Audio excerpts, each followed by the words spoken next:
Vote హక్కును వినియోగించుకోవాలి. అన్ని రంగాల సంబంధించినటువంటి వారు కూడా తమ యొక్క ఓటు హక్కును వినియోగించుకునేందుకు ముందుకు రావాల్సినటువంటి పరిస్థితి ఉంటుంది. సో ఖచ్చితంగా ప్రజాస్వామ్యంలో మనం మన యొక్క ఓటు హక్కును వినియోగించుకోవాల్సినటువంటి అవసరం కూడా ఉంది. మనం చూస్తున్నాం హైదరాబాద్ అభ్యర్థి ఓటు హక్కును వినియోగించుకున్న తర్వాత ఆ మీడియాతో మాట్లాడుతుంది. ఇప్పుడు అలాగే చూద్దాం.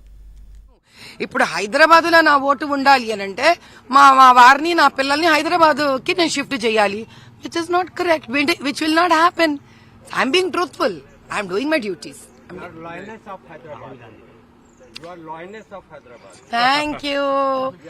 I'm so happy. My place in Malkajgiri, where I'm my in-laws house, everybody is welcoming me. That's also a pleasure to me.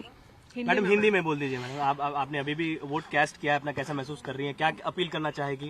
बस मैं ही कहना चाहती, मैं वोट डालकर अपने आप को एक जिम्मेदार नागरिक समझ रही हूँ, क्योंकि एक वोट एक ऐसा समाज सेवा दृक्पथ को एक इंसान में दिखा देती है. क्योंकि एक वोट डालने से दो फायदे होते हैं.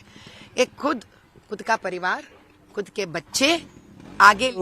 అభ్యర్థి మాట్లాడింది. ఇప్పుడు అల్లు అర్జున్ మాట్లాడుతున్నారు. ఇప్పుడు ఆ లైవ్ చూద్దాం.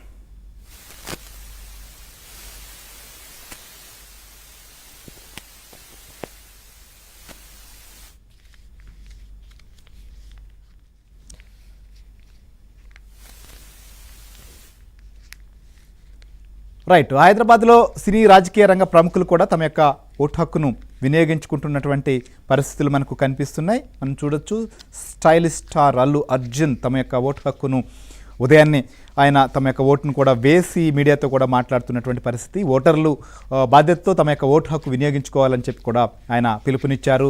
మనం చూస్తున్నాం ఇంకా ఇతర రంగాల ప్రముఖులు కూడా ఉదయం నుంచి క్యూ లైన్లో నిలబడి తమ యొక్క ఓటును వేస్తున్నటువంటి దృశ్యాలు కూడా మనం చూస్తున్నాం. అలానే పోటీ చేసినటువంటి అభ్యర్థులు కూడా బయటకు వచ్చి తమ యొక్క ఓటును వినియోగించుకుంటున్నారు.